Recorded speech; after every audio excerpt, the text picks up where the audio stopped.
Assalamualaikum warahmatullahi wabarakatuh. Salam sejahtera buat kita semua. Selamat pagi semuanya. Di sini ada seorang mahasiswa, mahasiswa pasca, tapi duluan juga kuliah di UIN sini juga. Nah, beliau ini adalah Mas Badi yang bekerja juga, mempunyai potensi juga, mempunyai potensi yang akan memberikan kita informasi tentang bagaimana organisasi itu. Nah, perkenalkan Mas Badi. Mas Badi ini? Nama saya M. Badil Anwar. Saya kebetulan dulu alumni sini, alumni psikologi UIN Malang, S1-nya. Dan kebetulan juga saya keterima di S2 UIN Malang juga. Alhamdulillah. Oke, Mas Badi ini sebagai apa? Pekerja? Saya bekerja di Unisma untuk saat ini, di administrasi Fakultas Kedokteran Unisma, mulai tahun 2019 akhir hingga sekarang. Oh, lama juga ya. Sebelumnya mungkin ada pekerjaan yang lain? Sebelumnya saya kerja di Bawaslu Kota Malang, bekerja sebagai, ini tatarannya itu mulai saya itu di posisi rendah dulu, yaitu di paling bawah, yaitu menjadi pengawas tingkat kelurahan, kemudian naik sampai di kesekretariatan pengawas tingkat kecamatan. Jadi ada jenjangnya sendiri, karena melihat potensi dari saya, dari ketuanya, akhirnya saya diangkat untuk ke jenjang selanjutnya. Seperti itu Mbak Fati. Ya, karena kan kita hidup juga harus dari bawah juga ya, nggak bisa langsung instan langsung ke atas juga, sukses juga. Nah, kan Mas Badi ini juga bergelut dalam dunia organisasi juga ya? Ya, betul Mbak Fati. Karena apakah sebelum waktu S1 dulu Mas Badi mengikuti organisasi apa saja? Dulu saya pertama itu masuk di UIN Malang itu masuknya perkenalan dulu dengan semua organisasi yang ada di UIN Malang, terutama intra dan ekstra. Di intra sendiri saya sempat mengikuti beberapa latihan atau beberapa diskusi, salah satunya dengan ikut latihan itu di Pakar Nusa. Terus sempat juga dulu ikut Menwa. Wah, berarti ini dong, pinter buat membela diri sendiri, bukan untuk orang lain. Jadi di Menwa itu saya semester 1 sampai semester 2 itu, tapi nggak sampai selesai karena akademik itu saya rasa lebih penting. Jadi saya memilih organisasi yang selaras dengan pendidikan akademik saya. Jadi itu objektif sekali untuk memilih sebuah pendidikan ataupun sebuah organisasi yang selaras. Jadi istilahnya kalau kita memilih nggak sesuai passion kita, terus itu mengganggu akademik kita, lebih baik kita keluar ataupun mencari organisasi yang sesuai dengan passion kita. Seperti itu. Oke, berbicara dengan organisasi ya. Nah, pasti yang melihat semua ini pasti adalah pelajar. Nah, kalau pelajar itu boleh nggak sih mengikuti organisasi kayak gitu? Apakah nanti mengganggu akademiknya? Ini masih pelajar sekitar SMP, SMA lah. Kita belajar dulu dari situ. Untuk di tingkatan pelajar sendiri, kita di tataran keluarga ya, apalagi di keluarga ya. Keluarga sendiri mempunyai peran-peran tersendiri ya. Orang tua, ayah itu sebagai apa? Mencari nafkah, menjadi pemimpin keluarga, mempunyai keputusan, dan ibu juga membantu kinerja dari ayah sebagai wakilnya dari ayah. Jadi istilahnya ada peran-peran yang harus ditaati dalam sebuah organisasi, dan anak posisinya sebagai orang yang seperti apa? Orang yang mendapatkan hak pendidikan, mempunyai kewajiban menaati aturan dari seorang ayah. Seperti itu. Jadi dimulai dari yang terkecil dulu. Terus kemudian ketika di sekolah kita dihadapkan dengan beberapa organisasi yang mendukung soft skill kita. Kayak Banjari, Pramuka, PNR. Melatih juga mandirinya juga ya, percayaan diri juga melatih seperti itu. Apalagi OSIS. OSIS itu juga sama seperti Dema kalau di kampus, cuman itu tatarannya pelajar. Jadi dia harus mengasah pengetahuan, mengetahui tentang job desk yang ada di organisasi intrasekolah tersebut dengan pengawasan guru. Jadi kita itu di organisasi banyak yang dipelajari, salah satunya bagaimana kita tidak mendahulukan ego kita. Iya sih ya. Terus juga kan kita berorganisasi itu dimulai dari keluarga yang kecil dulu ya. Iya. Jadi kalau misalkan dari keluarga juga kita nggak didukung, terus kita di keluarga juga jarang komunikasi, kan organisasi itu kita butuh komunikasi juga kan ya. Iya, betul butuh sekali. yang namanya bermusyawarah. Kalau misalkan kita di rumah jarang ada komunikasi, bermusyawarah juga jarang, interaksi itu pun apalagi jarang ya. Jadi tuh kayak untuk memulai itu seharusnya dimulai dari keluarga dulu deh, daripada nanti kita di luar. Soalnya kan kita di luar juga aplikasinya akan beda. Berbeda. Betul. Kayak misal kalau di keluarga, oh ya kamu bisa begini kan kita bisa membentuk diri kita, membentuk oh ya kamu bisalah sebagai pemimpin, oh kamu bisa sebagai nasehat. Nah, bermasuk lagi ke sekolah, apalagi kalau mengikuti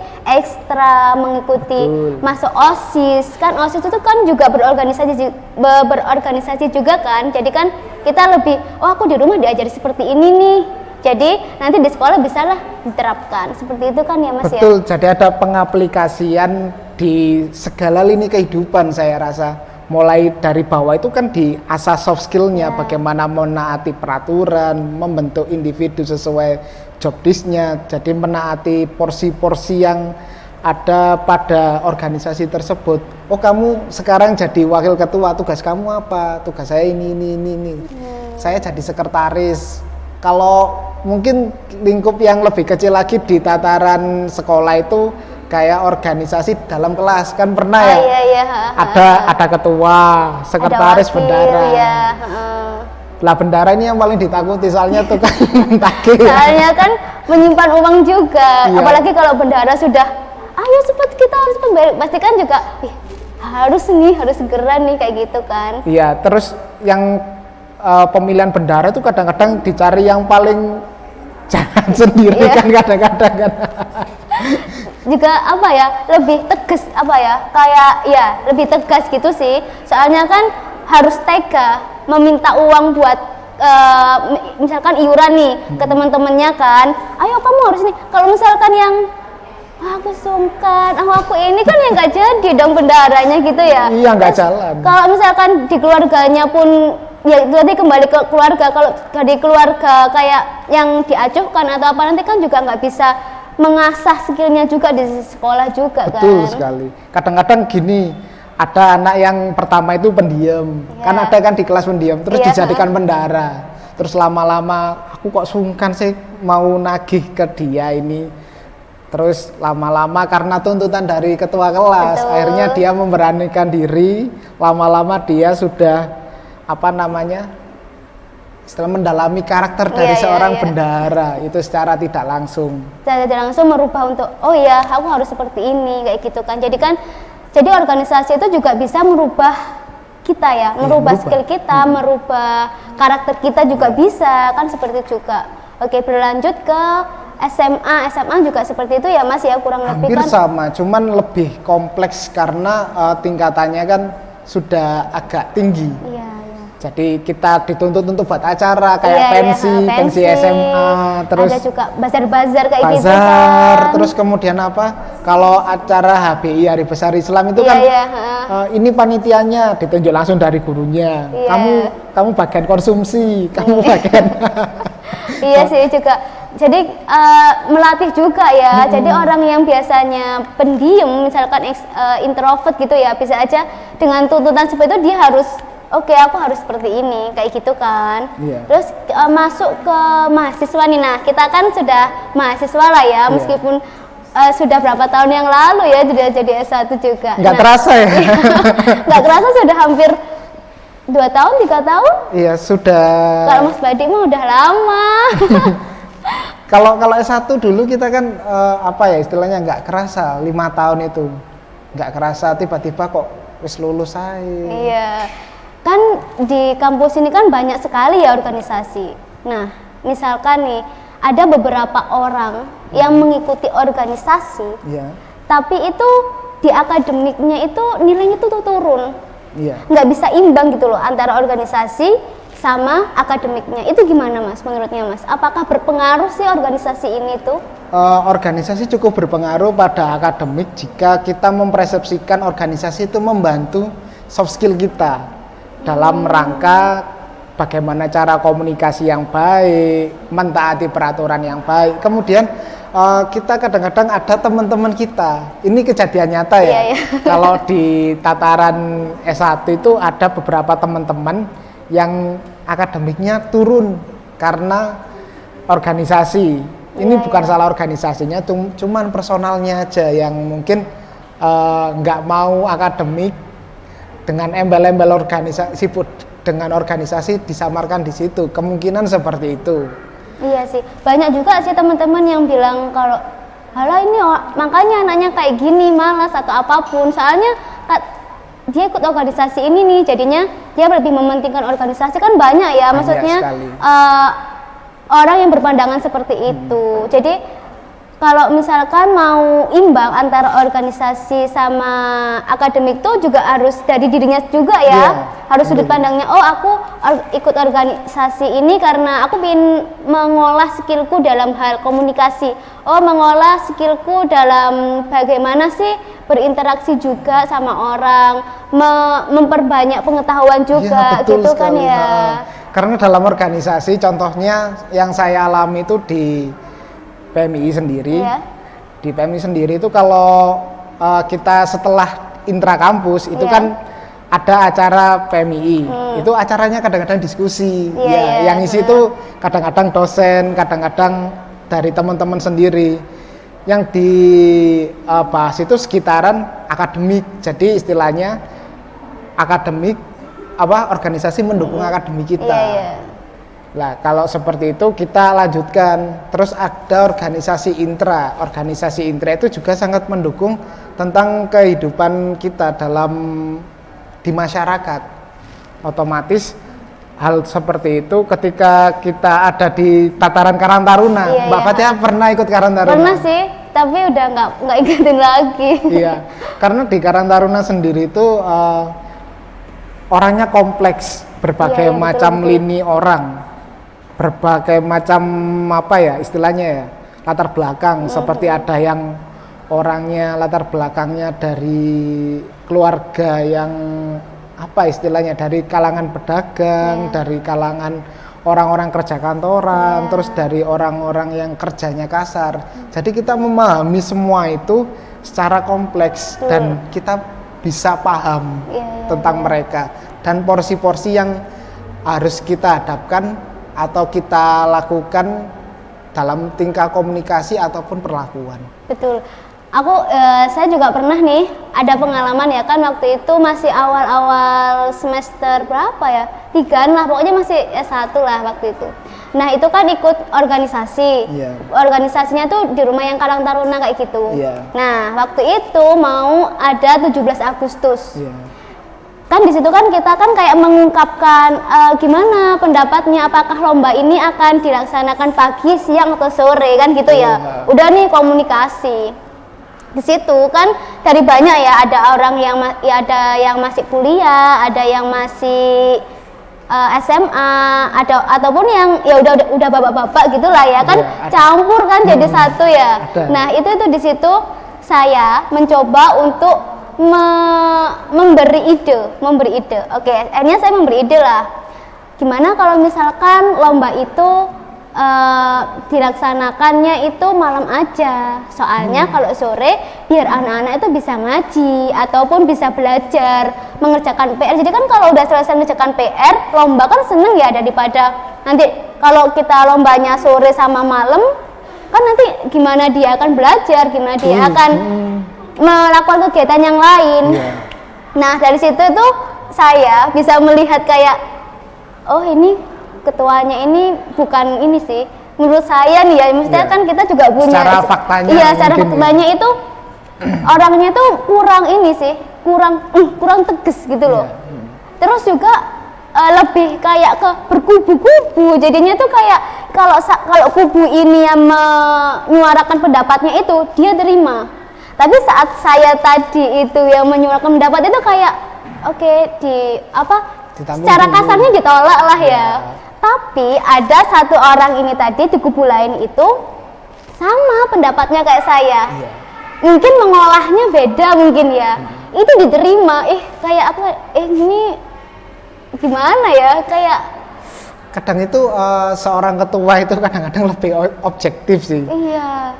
Ada yang dekat dengan dia ataupun yang agak jauh dengan dia. Kadang-kadang mikirnya gini, areki sopo, anak ini siapa kok tiba-tiba usul kayak gini. Kadang-kadang mempertimbangkan kayak gitulah.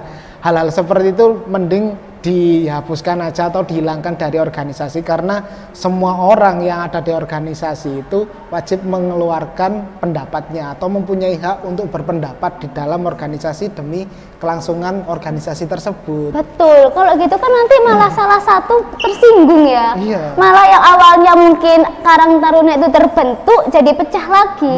Karena ya itu fungsinya pemimpin kan merangkul semua. Terus jajaran-jajarannya pun juga nggak boleh pilih kasih juga kan, seperti itu ya. Iya, kadang-kadang ya ada yang mungkin merangkul semuanya, jadi pendapatnya ditampung dulu terus diambil pendapat dari semuanya, yaitu yang adil. Iya, betul. Kalau misalkan pilih kasih, nanti takutnya ada yang hilang. Betul. Kan seperti itu kan. Lama-lama kan pecah belah sendiri. Buyar sendiri-sendiri. Iya sih ya. Terus untuk mahasiswa itu penting atau enggak untuk mengikuti sebuah organisasi? Penting, apalagi kalau misalkan organisasi tersebut sampai di tingkat nasional seperti BEMNAS gitu ya. dan lain-lainnya itu, ataupun di tingkat ekstra itu ada PMII, HMI, GMNI, semuanya itu organisasi baik. Jadi kita harus mensupport ataupun mengikuti organisasi tersebut. Kalau misalkan sampean ada di dalam organisasi tersebut, harus kafah, istilahnya menyeluruh lah sampai akhir, sampai kita tahapnya udah di domisioner, udah nggak kuliah lagi. Hal tersebut akan bisa kita ceritakan kepada adik-adik kita mengenai mulai pertama kita masuk itu seperti apa, sampai di tahap akhir. Pas wisuda itu kadang-kadang seru ya. Iya, soalnya kan disambut banyak orang gitu kan, apalagi organisasi ini. Terus kita misalkan mengikuti karate, misalkan disambut sama orang karate, kita mengikuti yang penyiar radio itu juga iya. Jadi itu aku bangga juga ya mengikuti organisasi, kan juga seperti itu ya. Ada warna-warna tersendiri di dalam sebuah organisasi, itu memang wajar sih. Kalau organisasi ini berpandangan ideologi seperti ini, seperti itu. Cuman hal itu bukan hal mendasar ketika kita menjadi mahasiswa. Cuman kita berperan lah istilahnya, berperan dalam organisasi supaya mengasah komunikasi sosial, terus empati kita, simpati kita dalam menanggapi sebuah masalah. Apalagi masalah di internal organisasi itu kan sangat kompleks, terdiri banyak orang. Kemudian ketika kita sudah terlatih seperti itu, maka ketika kita keluar dari kampus itu sangat enak. Kita komunikasi sama orang yang model apapun bakalan insya Allah lancar. Terus kemudian menambah jaringan networking. Saya bisa kenal anak syariah, bahkan di luar kampus, anak ekonomi, anak di kampus, bahkan di luar di luar regional Malang itu saya insya Allah kenal beberapa itu. Itu ini sih ya, lebih banyak teman gitu nggak sih? Lebih banyak teman, lebih banyak kita sharing juga. Saya tuh pernah pengalaman itu jalan-jalan ke Salatiga. Ke Salatiga itu misalkan orang nggak punya kenalan, insya Allah mungkin hotel sendiri, makan sendiri, terus apa-apa sendiri. Nah kebetulan saya pas itu jalan-jalan ke Salatiga, pas kebetulan ada acara anak PMI, otomatis kita dijamu dengan mereka, terus dikasih tempat tinggal, tempat tidur dan lain-lain. Lah itu salah satu manfaat organisasi. Bahkan di semua organisasi yang ada di Indonesia itu seperti itu. Jadi apapun backgroundnya, ketika kita bertamu di suatu tempat ataupun di suatu daerah, maka ketika kita menunjukkan identitas kita, mereka akan menerima. Ya, akan open kayak gitu ya. Akan open. Oke, masuk ke tadi kan bercerita tentang peran. Nah, kita kan ini orang psikologi juga ya. Apa sih perannya organisasi dalam bidang psikologi itu? Banyak sekali peran organisasi dalam bidang psikologi. Salah satunya itu yang tadi mengasah kognitif kita. Bagaimana kita berpikir cepat, memutuskan suatu keputusan yang dimana kita dituntut cepat. Iya sih. Kadang-kadang ada suatu masalah di telepon, aku butuh cepet solusinya. Lah kita kan dituntut untuk cepat untuk berpikir, dan apakah keputusan kita itu bermanfaat ataupun keputusan kita malah blunder terhadap organisasi atau diri kita sendiri. Itu salah satu keuntungan dari berorganisasi, berpikir cepat, kemudian mengasah empati dan simpati. Kalau kita sudah di tataran organisasi, saya pernah itu ada teman-teman kadang-kadang kalau di base camp itu ada yang kayak istilahnya belum makan dan lain-lain, kan empati kita kan terasa. Ayo ya apa Dewi masak, betul. masak bareng-bareng. Akhirnya kan kita makannya bareng-bareng kayak gitu kan, mengasah empati. Terus mengasah bagaimana kita bertanggung jawab atas diri kita sendiri. Betul. Dalam itu juga penting juga sih. Psikologi kan kita harus bertanggung jawab tentang apa yang kita kerjakan, tentang apa yang kita lakukan. Hal itu juga ada di organisasi, dan kebetulan berkesinambungan antara psikologi dengan organisasi.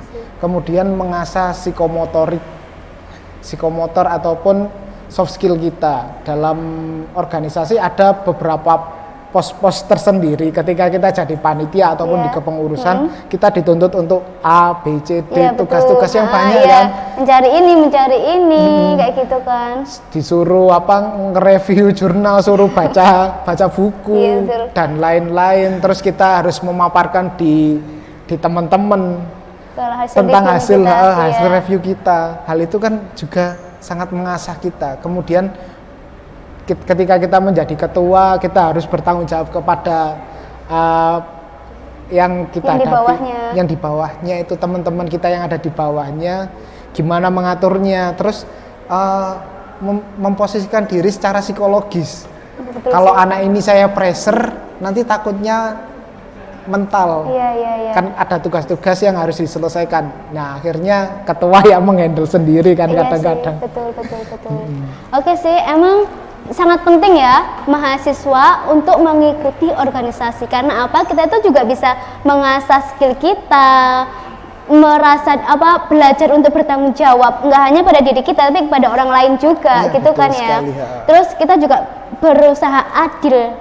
Adil itu sangat enak bilangnya adil, kamu harus adil, tapi itu untuk biar adil kan kita juga butuh musyawarah, kita butuh komunikasi yang baik. Itu pun juga penting banget sih kita belajar. Jadi kita tuh bisa dapat ilmu di akademik, misalkan di akademik kita dapat teorinya nih, jadi di organisasinya kita bisa mengaplikasikannya, seperti itu sih.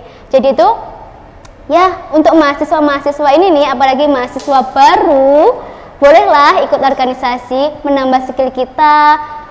Semua akan bisa terasa. Oke, terima kasih Mas Badi atas pengetahuannya dan mengajak teman-temannya untuk ikut berorganisasi juga. Oke, terima kasih Mas Badi. Terima kasih buat semuanya. Wassalamualaikum warahmatullahi wabarakatuh. Waalaikumsalam warahmatullahi wabarakatuh.